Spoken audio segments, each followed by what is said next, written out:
사랑하는 형제자매님, 오늘도 우리 주 예수 그리스도 안에서 승리하셨습니까?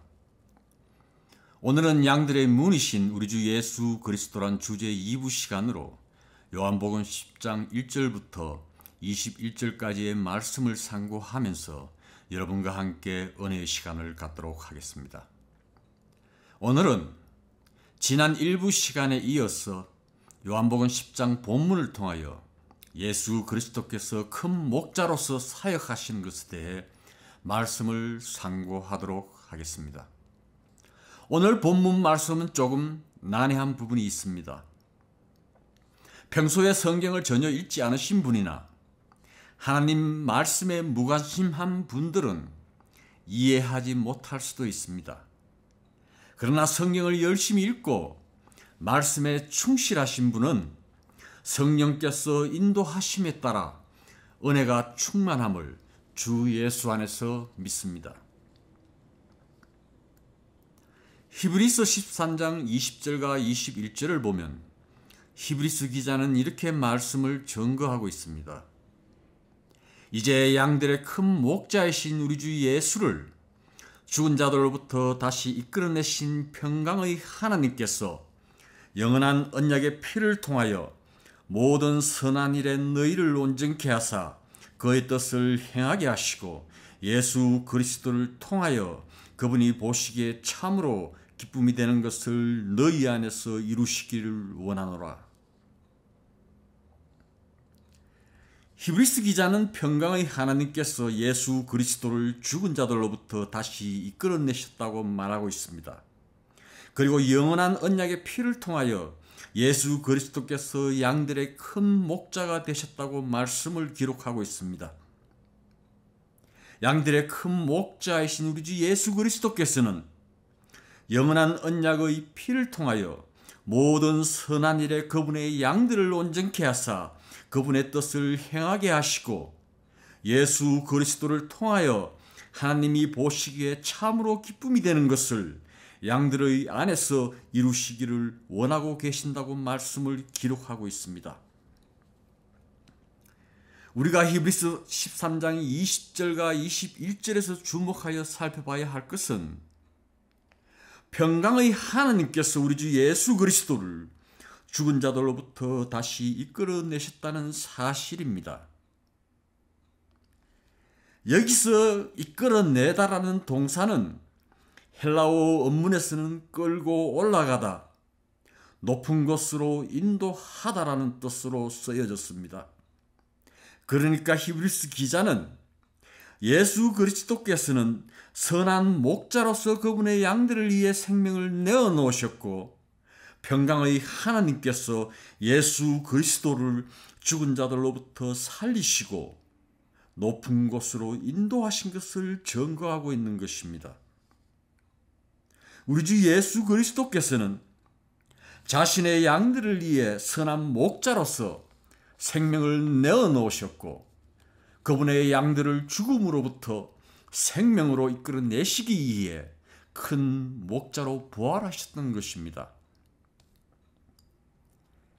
예수님께서는 본문 17절에서 말씀하시기를 내 아버지께서 나를 사랑하시나니 이는 내가 생명을 얻기 위해 나의 생명을 내어놓기 때문이니라고 말씀하셨습니다.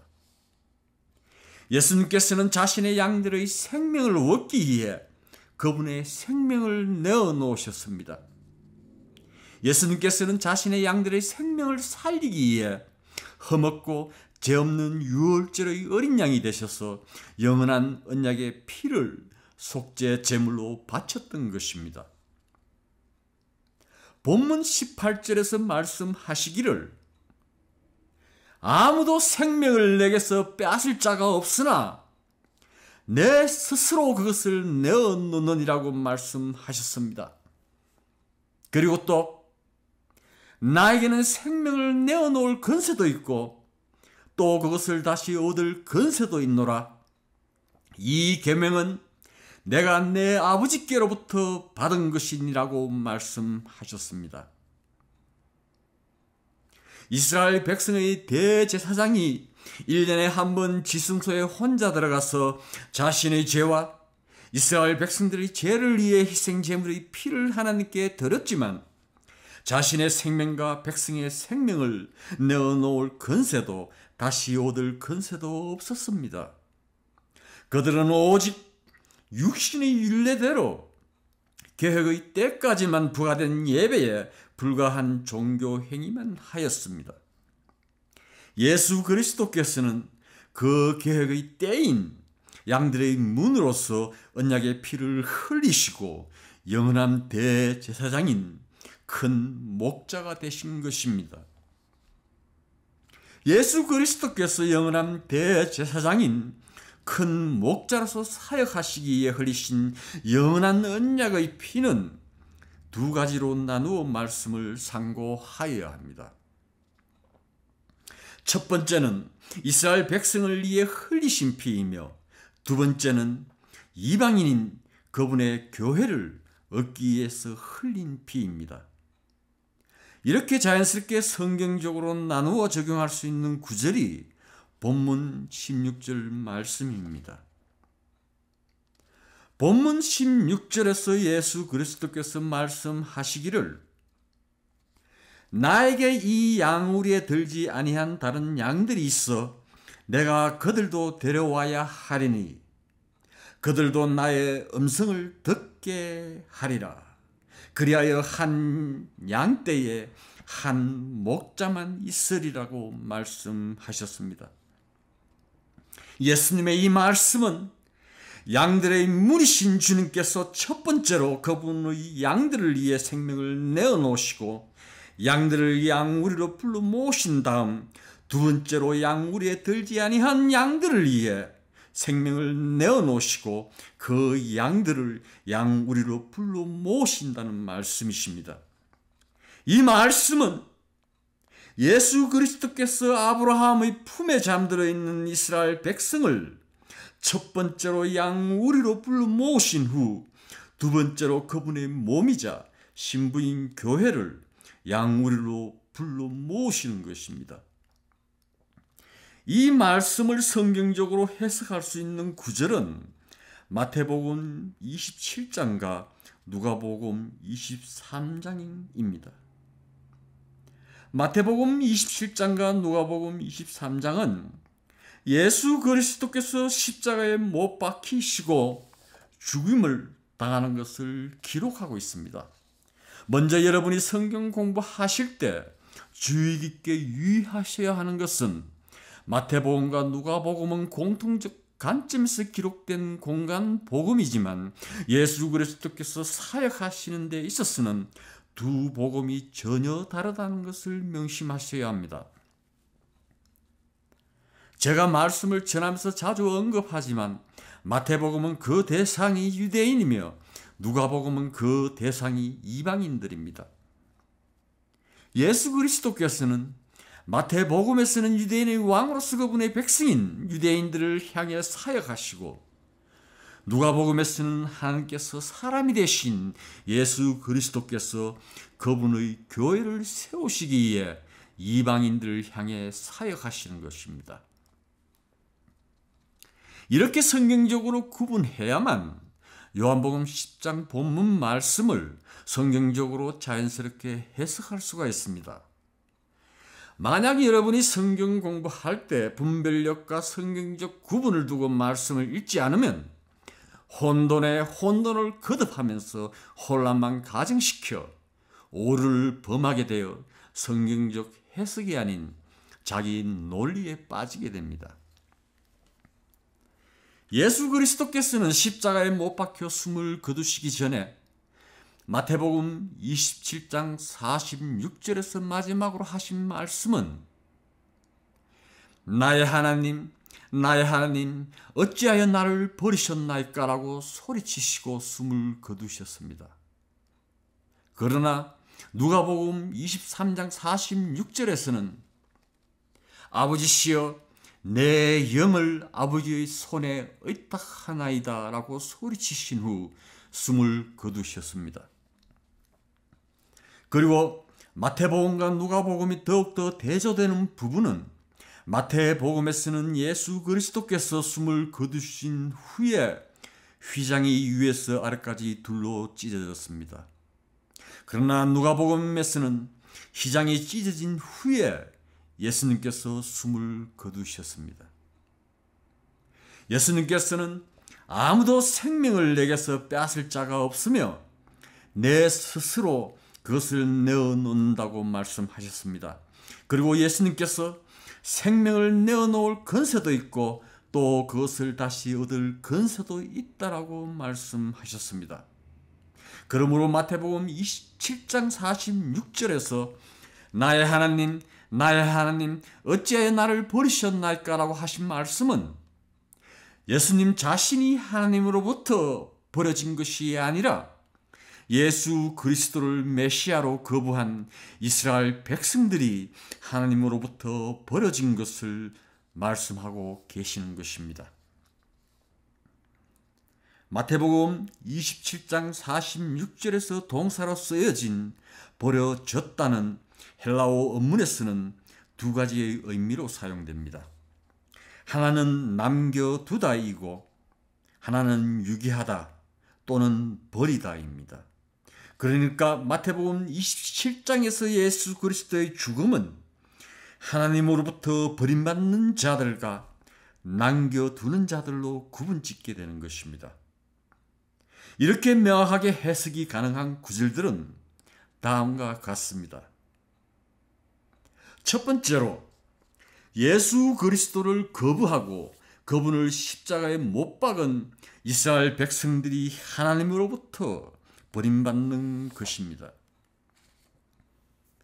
마태복음 27장 47절을 보면 거기 서 있던 자들 가운데 몇 사람이 예수님의 큰 음성을 듣고 이 사람이 엘리야를 부른다고 말합니다.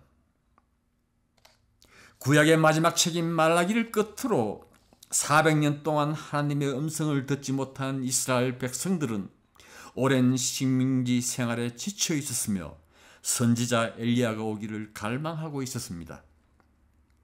그 이유의 근거는 말라기 4장 5절에서 찾아볼 수가 있습니다. 말라기 4장 5절을 보면 하나님께서 주의 크고 무서운 날에 선지자 엘리야를 이스라엘에게 보내실 것을 말씀하셨습니다. 성경에서 주의 크고 무서운 날은 이 땅에 임하는 하나님의 심판을 말하고 있는 것입니다. 그러나 문제는 선지자 엘리야가 오는 시점이었습니다. 하나님께서 말씀하신 것은 이 땅의 심판의 날이 오기 전에 선지자 엘리야를 보내시겠다고 말씀하셨는데 구약 성경을 바르게 이해하지 못한 이스라엘 백성들은 하나님의 말씀을 전혀 이해하지 못하였던 것입니다. 예수 그리스도보다도 앞서 엘리야의 영을 받고 태어난 침례인 요한이 예수님의 복음을 전파하기 시작하였습니다. 그 다음 예수 그리스도께서는 유대인의 왕으로서 이 땅을 통치하시고 심판하시기에 사역을 시작하셨습니다.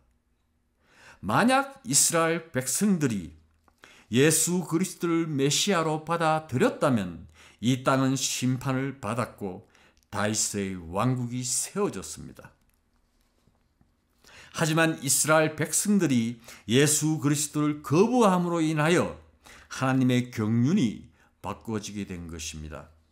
그러므로 47절에서 이 사람이 엘리야를 부른다라는 뜻은 예수 그리스도를 거부한 자들이 십자가 사건 이후에 당할 일들에 대한 예언적 말이며 이 말은 이 땅의 심판의 날인 예수 그리스도 재림 때까지 버림받는 이스라엘 백성을 말하고 있는 것입니다.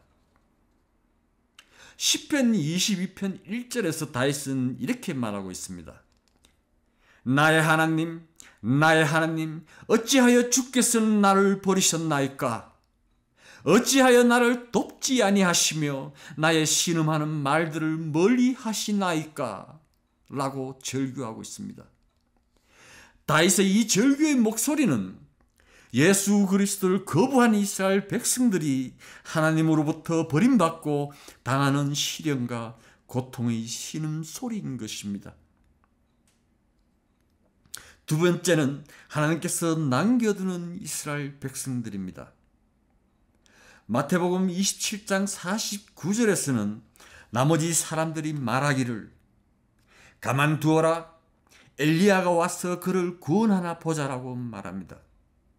이 말은 요한계시록에서 마지막으로 살아남는 이스라엘의 12지파 14만 4천 명을 예언적으로 말하고 있습니다. 이스라엘의 12지파 14만 4천 명은 예수 그리스도 재림 직전 대환란 때에 엘리야의 영, 즉 이마에 인장을 받는 자들입니다. 이 말씀의 근거는 누가복음 1장에서 가브리엘 천사가 제사장 사카라에게 침례인 요한이 태어날 것을 말하는 데에서 찾아볼 수가 있습니다. 누가복음 1장 15절과 16절을 통해 가브리엘 천사가 이렇게 말하고 있습니다. 그는 주의 목전에 위대한 자가 될 것이며 포도주나 독주도 마시지 아니하며 모태에서부터 성령으로 충만하리라. 또 그는 많은 이스라엘의 자손을 그들의 하나님이신 주께 돌아오게 하리라.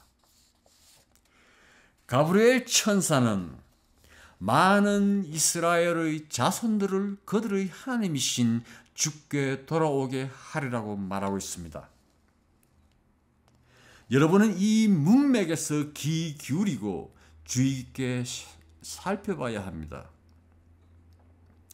누가복음 1장 16절은 예수 그리스도가 태어나기 전의 사건이며 침례인 요한이 주의 길을 예비하기 위해 태어나는 것을 가브리엘 천사가 제사장 사카랴에게 말하고 있는 것입니다. 그리고 예수 그리스도께서는 이스라엘 백성들에게 거부당하시고 십자가에서 죽음을 당하셨습니다.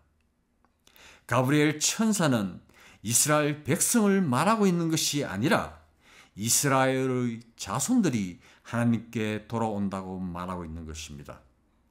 그러므로 16절은 예수 그리스도의 십자가 사건 이후에 하나님께 돌아오는 이스라엘의 자손들에 대해 예언적 말을 하고 있는 것입니다. 이 성경적 논리에 더욱더 확증지어주는 구절이 17절 말씀입니다. 17절에서는 가브리엘 천사가 말하기를 그는 엘리야의 영과 능력을 가지고 주 앞에 앞서가서 아비들의 마음을 자식들에게로 불순종한 자들을 의인의 지혜로 돌아오게 하며 주를 위하여 마련해 놓은 백성을 예비시키리라. 침례인 요한은 엘리야의 영과 능력을 가지고 태어나서 예수 그리스도보다 앞서 독사 세대들에게 회개하라고 외치면서 그리스도의 복음을 전파하였습니다. 그러나 회개하지 않은 독사 세대인 이스라엘 백성들은 예수 그리스도를 거부하고 십자가에 매달았습니다. 그래서 하나님의 경륜이 이방인 세대로 넘어가면서 누가복음 1장 17절 말씀도 미래에 일어나는 사건과 자연스럽게 연결되면서 예언적 말씀으로 바꿔지는 것입니다.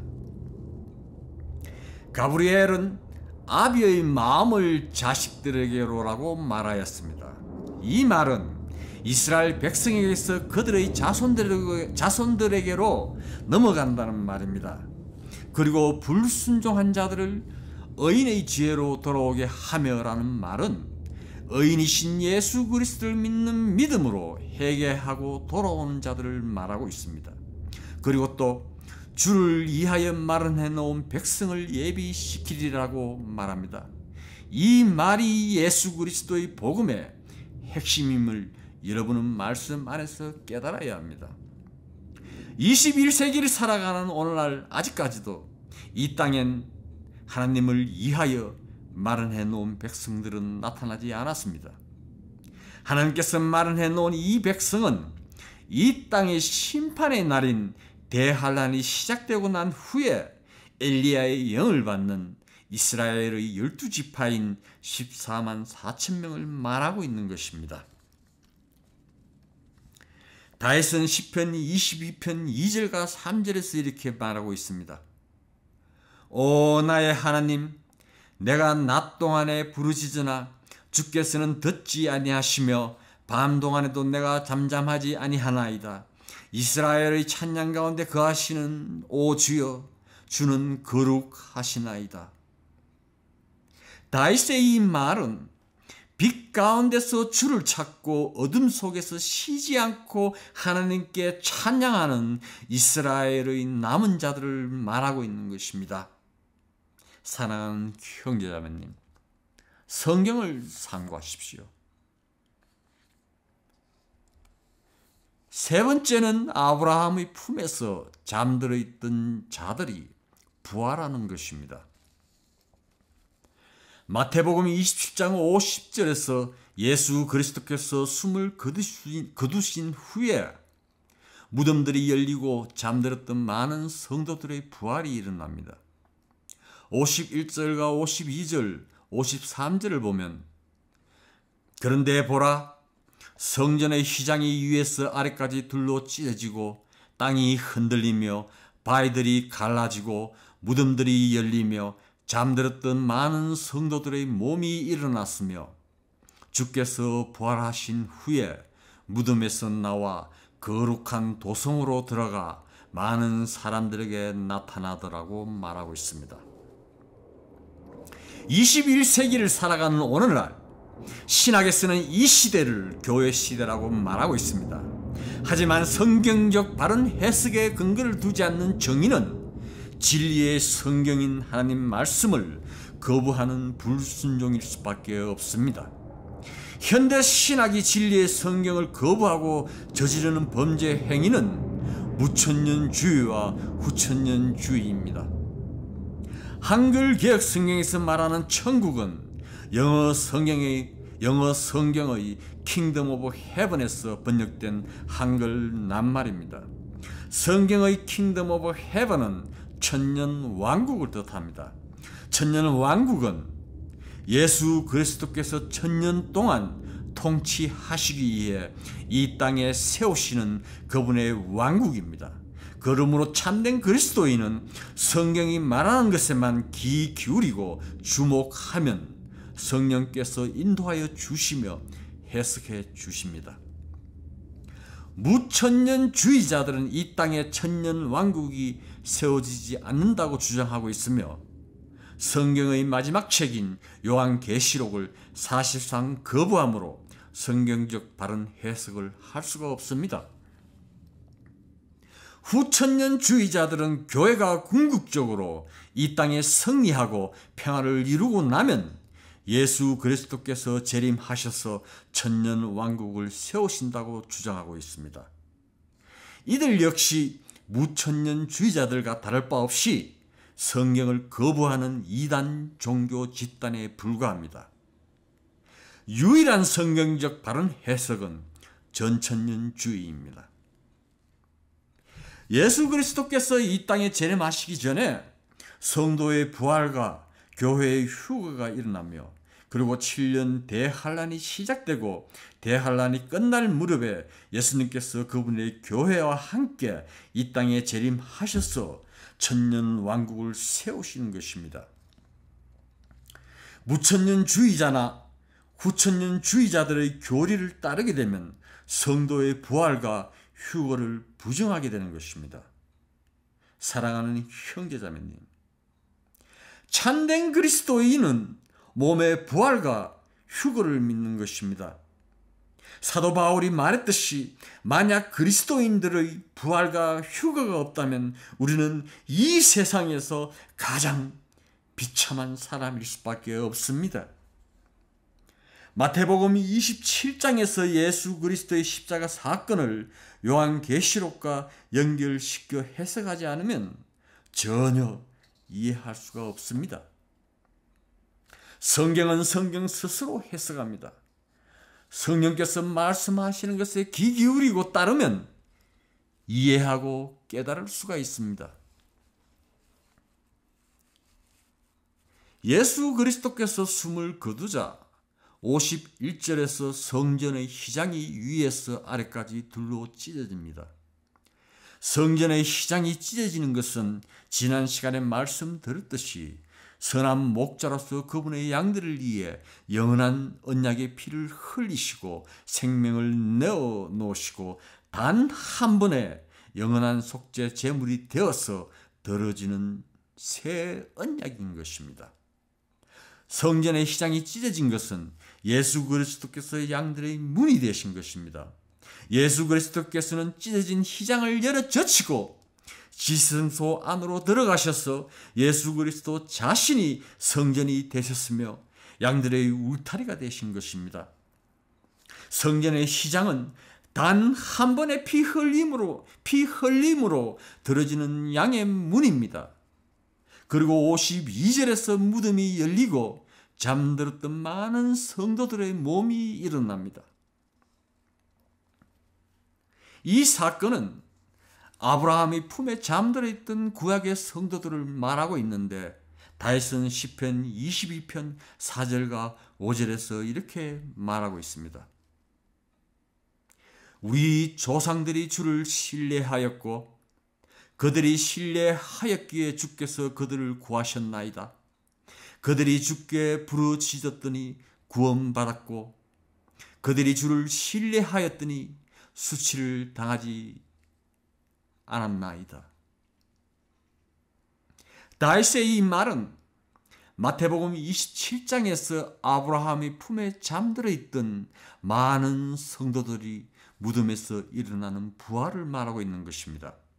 이 부활이 요한복음 본문 3절에서 예수님께서 말씀하시기를 그에게 문지기가 문을 열면 양들은 그 음성을 듣나니 그러면 그는 자기 자신의 양들의 이름을 불러서 이끌어내느니라.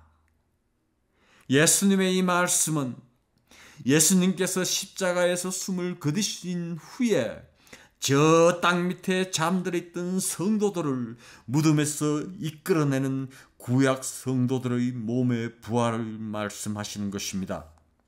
예수님의 이 말씀은 그분의 문지기인 아브라함이 문을 열었으며 아브라함의 품 안에서 잠들어 있던 예수님의 양들인 구약 성도들을 이끌어내신 그분의 첫 열매이자 첫 수확인 것입니다.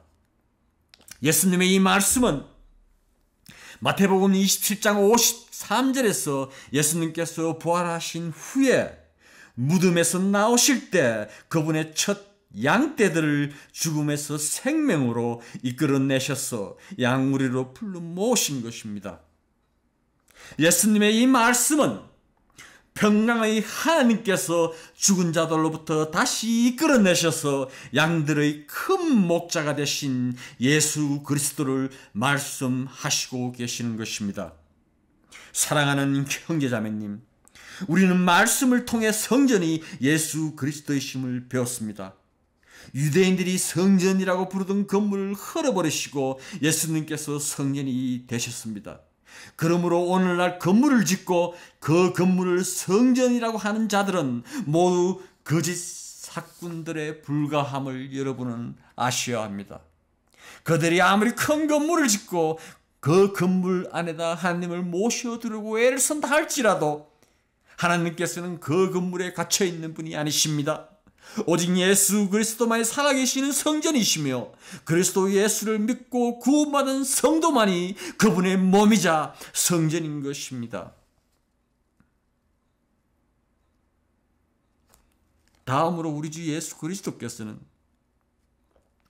큰 목자로서 사역하시기 위해 양우리에 들지 아니한 다른 양들을 불러 모으시려고 마태복음 27장 53절에서 부활하신 후에 거룩한 도성으로 들어가 많은 사람들에게 나타나십니다.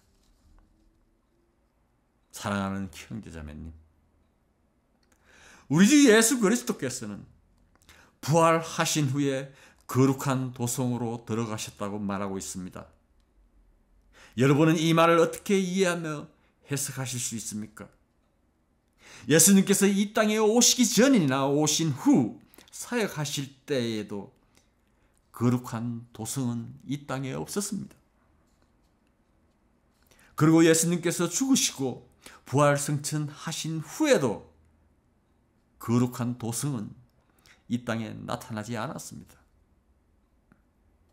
21세기를 살아가는 지금 역시 이 땅엔 아직도 거룩한 도성은 없습니다.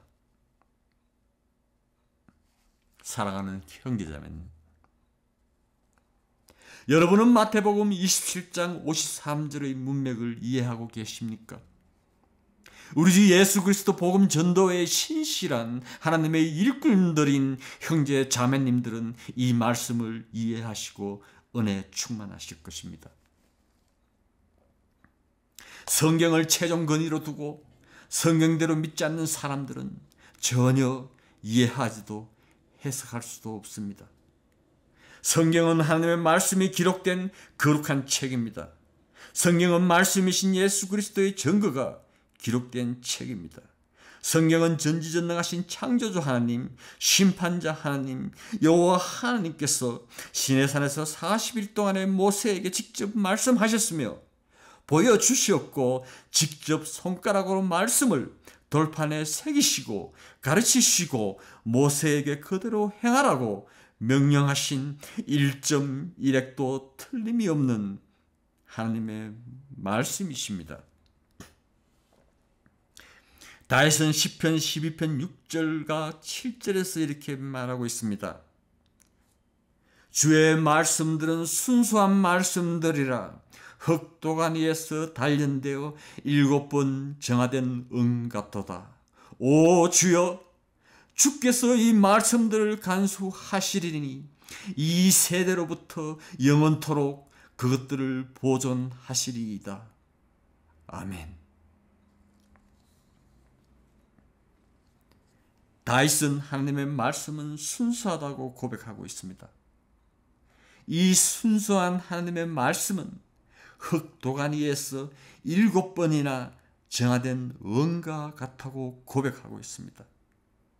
다윗이 말하는 흑도가니는 센 물이 펄펄 끓어오르는 용광로를 말하고 있습니다. 성경에서 말하는 용광로란 무엇을 뜻하는지 여러분은 알고 계십니까? 하나님 말씀을 모독하고 성경을 거부하는 자들, 하나님과 예수님 그리고 성경을 믿는다고 하면서도 인간의 사상이나 지식과 학문으로 성경을 왜곡하고 변개하는 자들, 가짜 성경을 만들어 양우리가 아닌 이리와 염소들과 소들을 불러 모아 도둑들의 소굴로 만드는 거짓 사건들, 그리고 그들을 따르는 악한 무리들이 던져지는 영원한 불못을 말하고 있는 것입니다. 다윗이 고백하는 것과도 같이 하나님의 말씀은 하나님의 대적자 사탄과 사탄의 해당의 악한 무리들이 던져지는 불못에서 7번이나 정화된 순수한 말씀입니다. 하나님의 말씀은 하나님께서 간수하시고 영원 무궁토록 보존하십니다. 아멘. 누가복음 24장을 보면 예수님께서 부활하신 후에 그분의 제자들 앞에 나타나셨습니다. 그러나 예수님의 제자들은 예수님께서 그들 앞에 나타나신 것을 알아보지 못하였습니다. 그 이유는 그들의 영의 눈이 가려져 있었기 때문입니다. 예수님께서 제자들에게 성경을 읽어주시고 그들의 지각을 열어주시자 그들의 영의 눈이 뜨이면서 예수님을 보게 되었습니다. 예수님께서 부활하신 후에 40일 동안 제자들과 함께 하시고 하늘로 승천하시기 전 제자들에게 성령 받으라 라고 말씀하신 다음 긴 숨을 불어내시자 제자들의 몸 안으로 성령이 들어가게 된 것입니다. 사랑하는 형제자매님, 성경을 상고하십시오. 여러분이 성경을 전적으로 신뢰하고 말씀을 따르지 않으면 여러분은 참된 그리스도의 몸이 될 수가 없습니다. 여러분이 아무리 성경 구절을 전부 다 외워서 성경을 안다고 자랑할지라도 그것은 여러분 자신을 자랑하고 나타내는 것에 불과합니다. 성경은 문학이나 역사를 기록한 책이 아닙니다. 성경은 철학 사상이나 신을 경배하고 우상 숭배하는 종교 서적이 아닙니다. 하나님은 신이 아니라 영이십니다. 성경에서 말하는 신들은 영이신 창조주 하나님께서 만든 피조물에 불과합니다. 이 세상의 신인 사탄은 영이신 창조주 하나님께서 지은 피조물에 불과합니다. 성경은 마치 퍼즐과도 같아서 성령께서 지각을 열어주시지 않으면 전혀 올바른 해석을 할 수가 없습니다.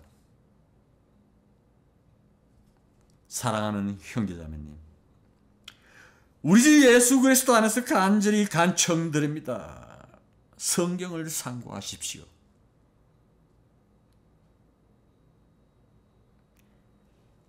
예수 그리스도께서 마태복음 27장 53절에서 부활하신 후에 무덤에서 나오신 것은 선한 목자로서 그분의 양들인 구원받은 이스라엘 백성들, 즉 구약 성도인 아브라함의 품에 잠들어 있던 자들을 양우리로 불러 모으는 것으로 사역을 끝마쳤습니다. 다음으로 큰 목자로서 양우리에 들지 않은 다른 양들, 즉 이방인들을 불러 모으시기 위해 거룩한 도성으로 들어가신 것입니다. 거룩한 도성은 미래에 있을 예언적 말씀으로서 이 거룩한 도성은 요한계시록 21장에서 나타나는 거룩한 도성이자 새 예루살렘을 말하고 있는 것입니다. 이 거룩한 도성은 예수 그리스도께서 재림하시고 1000년 동안 이 땅을 통치하신 후에 하늘에서 내려온 도성입니다. 이 거룩한 도성은 1000년의 통치 기간이 끝나고 사탄과 그의 악한 무리들, 그리고 구원받지 못한 악한 자들이 지옥에서 나와 영원한 형벌인 불못에 던져지고 난 후에 하늘에서 내려오는 도성입니다.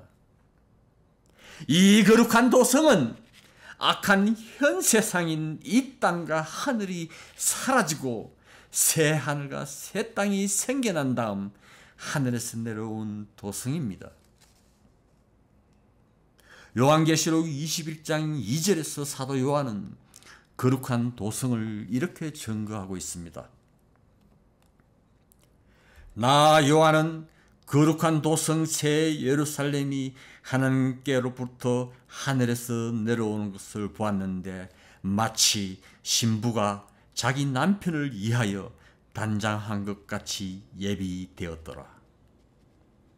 사도 요한은 하늘에서 내려오는 도성이 마치 자기 남편을 위해 단장한 신부 같다고 증거하고 있습니다. 그리고 또 9절과 10절에서 사도 요한이 증거하기를 이리 오라, 내가 너에게 신부인 어린 양의 아내를 보여주리라고 하고 그가 영 안에서 나를 이끌어 크고 높은 산으로 가서 그 큰 도성 거룩한 예루살렘이 하나님께로부터 하늘에서 내려가는 것을 내게 보여주니 라고 말하고 있습니다. 여러분은 성경이 스스로 해석하는 것에 놀랍지 않습니까? 예수님께서 마태복음 27장 53절에서 부활하신 후에 거룩한 도성으로 들어가신 것은 요한계시록 21장에서 사도 요한이 증거하고 있는 신부인 예수 그리스도의 아내를 말하고 있는 것입니다. 예수님께서는 이 땅을 심판하신 후에 새 하늘과 새 땅에서 영원히 함께 살아갈 그분의 아내인 거룩한 도성 안으로 들어가신 것입니다. 그러므로 마태복음 27장 53절은 미래에 일어날 예언적 말씀으로서 이방인들에게 미래에 있을 그분의 아내를 보여주시고 그분의 몸이자 약혼 여인 교회를 세우시기 위해 이방인들에게 그분의 복음이 전파되는 큰 목자이신 예수 그리스도의 사역인 것입니다. 이제 한 걸음 더 나아가서 큰 목자로서 일하시는 예수 그리스도의 사역을 상고하도록 하겠습니다. 누가복음 23장 45절을 보면 성전의 휘장이 가운데로 찢어집니다. 여러분은 앞서 마태복음 27장에서 휘장이 찢어진 후에 예수님께서 숨을 거두신 것을 알았습니다. 그러나 누가복음에서는 휘장이 찢어진 후에 예수님께서 숨을 거두십니다.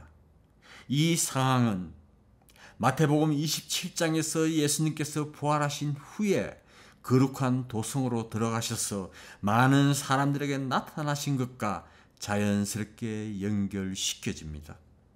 예수님께서는 이방인들로부터 그분의 몸된 교회를 세우시기 위해서는 이방인들의 죄를 대신해서 그분의 생명을 내어놓으실 필요가 있는 것입니다. 누가복음 23장 46절을 보면 예수님께서 이렇게 말씀하시고 숨을 거두십니다. 그때 예수께서 큰 음성으로 소리질러 말씀하시기를 아버지시여 내 영을 아버지의 손에 의탁하나이다라고 하시고 이 말씀을 마치신 후 숨을 거두시니라. 누가복음 23장에서 예수님의 죽음은 양우리에 들지 않은 다른 양들인 이방인들을 불러 모으시기 위해 그분의 생명을 내어놓으시는 것입니다. 마태복음에서 예수님께서 숨을 거두실 때 숨을 거두시더라의 문장 형태는 영어 성경에서 yield up the ghost라고 쓰여졌습니다. 영어 단어 ghost는 육체를 가지고 있는 유령을 뜻합니다. 그리고 yield up은 과거형으로 쓰여 양보하였다, 포기하였다의 의미로 쓰여지지만 헬라어 원문에서는 새롭게 변하는 분리의 의미로 사용하여 새롭게 육체가 변하는 육체의 부활을 뜻하고 있습니다. 그러니까 예수 그리스도로부터 구원받은 자들이 영원한 생명으로 살아가기 위해서는 새롭게 육체가 변하여 새로운 육체의 옷을 입어야 하는 것입니다. 그래서 마태복음 27장 52절에서 무덤이 열리고 잠들었던 많은 성도들의 몸이 일어났으며 할 때의 몸이 일어났다는 새로운 육체의 부활을 말하고 있는 것입니다. 누가복음에서 예수님께서 숨을 거두실 때 숨을 거두시니라의 문장의 형태는 영어 성경에서 gave up the ghost라고 쓰여졌습니다. gave up the ghost는 헬라어 원문에서는 몸 안에서 바깥으로 빠져나가는 어떤 것을 뜻하는 의미로 사용되어서 몸 안에서 밖으로 빠져나가는 유령, 즉 영을 뜻하는 것입니다. 예수님께서 아버지시여 내 영을 의탁하나이다라고 하신 말씀은 사람이 숨을 거두는 순간 몸 안에 있던 영이 몸 안에서 밖으로 빠져나가 어디론가 떠나는 것을 말씀하신 것입니다. 예수님의 이 말씀은 예수님을 믿고 구원받은 자들의 영은 하나님께 맡겨져 셋째 하늘의 낙원으로 올라가고 구원받지 못한 자들의 악한 영은 저 땅 밑의 지옥으로 들어가게 되는 것입니다. 이로써 우리는 마태복음과 누가복음에서 예수님의 죽음을 통하여 몸의 부활과 영의 부활을 알게 되는 것입니다. 사랑하는 형제자매님, 성경을 상고하십시오. 그리스도인으로서 가장 비참하고 불쌍한 것이 무엇인 줄 여러분은 알고 계십니까? 성경을 읽지도 않으면서 설교자의 설교를 듣고 은혜 받았다고 하는 교인들입니다. 그리고 이따금씩 성경의 어느 한 구절을 읽다가는 책을 덮어버리고 세상 속으로 젖어 들어갑니다. 그러다가 마음이 좀 불편하다든지 자기가 원하는 일들이 잘 풀리지 않으면 이리저리 설교자들의 설교를 찾아서 듣습니다. 그리고 자기가 원하는 바에 맞는 설교를 들으면 은혜를 받았다고 합니다. 예수님의 복음은 여러분의 가려운 것을 긁어주고 여러분의 길을 즐겁게 해주고 여러분의 기분에 따라 맞춰주는 사이비 종교가 아닙니다. 예수님의 복음은 여러분이 죽어야 할 죄인임에도 불구하고 그분의 값없는 은혜로 그 죄를 사시고 그 은혜로 말미암아 믿음에서 믿음에 이르게 하는 하나님의 구원의 능력이십니다. 누가복음 23장 47절에서 예수님께서 숨을 거두신 후에 그 광경을 지켜본 한 백부장이 하나님께 영광을 돌리면서 이렇게 말합니다. 참으로 이 사람은 의인이었도다. 사도 바울은 로마서 10장 9절과 10절에서 이렇게 말씀을 증거하고 있습니다. 내가 내 입으로 주 예수를 시인하고 또 하나님께서 그를 죽은 자들로부터 살린 것을 내 마음으로 믿으면 구원을 받으리라. 이는 사람이 마음으로 믿어 의에 이르고 입으로 고백하여 구원에 이르기 때문이라. 아멘. 사도 바울이 증거하는 바와 같이 누구든지 입으로 주 예수를 시인하고 하나님께서 그를 죽은 자들로부터 살린 것을 마음으로 믿으면 구원을 받습니다. 누가복음 23장에서 예수님의 죽음은 이방인들에게도 전파되는 값없는 은혜의 선물인 영원한 언약의 피인 것입니다. 우리 주 예수 그리스도께서는 아버지시여 내 영을 아버지의 손에 의탁하나이다라고 소리치시면서 숨을 거두신 것은 양우리에 들지 않은 다른 양들인 이방인을 그분의 양우리로 불러 모으기 위한 영원한 언약의 음성이었습니다. 예수님의 그 음성을 듣고 마음으로 믿고 입으로 고백한 백부장은 의에 이르는 구원을 받은 것입니다. 백부장은 하나님의 영광 가운데 그리스도의 영이 다시 살아나는 것을 목격한 것입니다. 이것이 예수 그리스도의 진정한 복음이자 구원받은 성도의 영이 평강의 하나님의 손에 맡겨져 영생을 얻는 것입니다. 그러나 입으로 예수님을 시인하지 않고 하나님께서 그를 죽은 자들로부터 살리신 것을 믿지 않는 자들의 결과는 땅을 치며 통곡하면서 후회하게 되는 것입니다. 백부장이 예수님을 향해 참으로 이 사람은 의인이었도다라고 하면서 하나님께 영광을 돌릴 때 예수님을 거부하고 부정한 자들의 멸망을 누가복음 23장 48절에서 이렇게 증거하고 있습니다.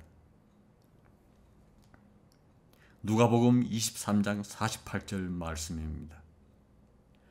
또 그 광경을 보려고 함께 온 모든 무리가 일어난 일들을 보고 그들의 가슴을 치며 돌아가더라.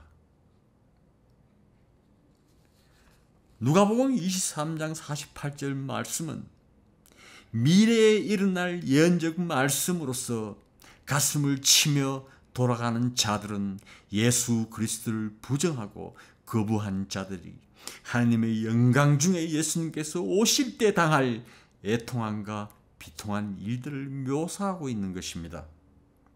스가랴 12장 10절을 보면 내가 다윗의 집과 예루살렘의 거민들 위에 은혜와 강구의 영을 부어주리라.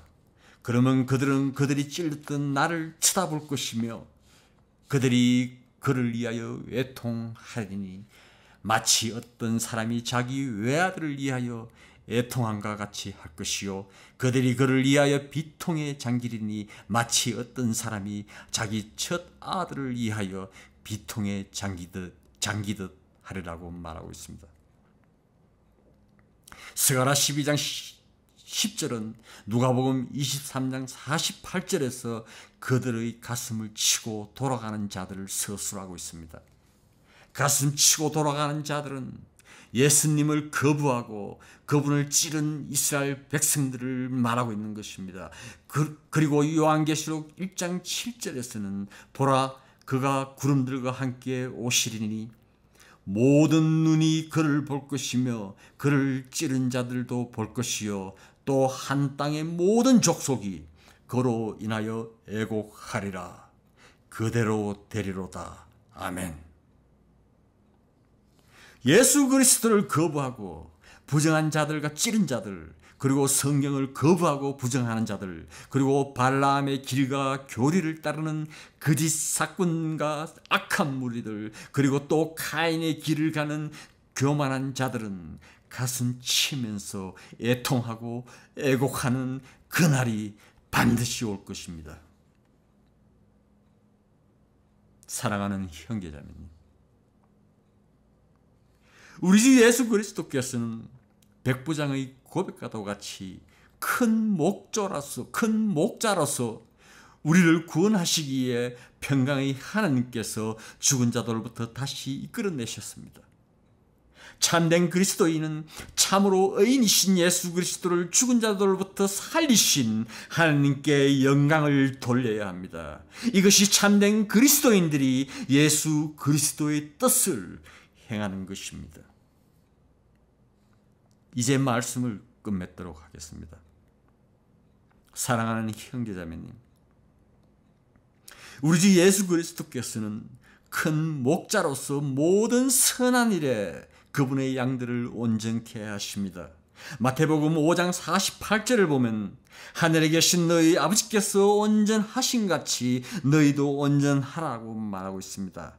참된 그리스도인들은 하나님 아버지께서 온전하신 같이 예수 그리스도 안에서 모든 선한 일에 온전하여야 합니다. 사도 바울은 에베소서 4장 13절에서 그리스도인들이 갖춰야 할 온전함에 대해 이렇게 말하고 있습니다.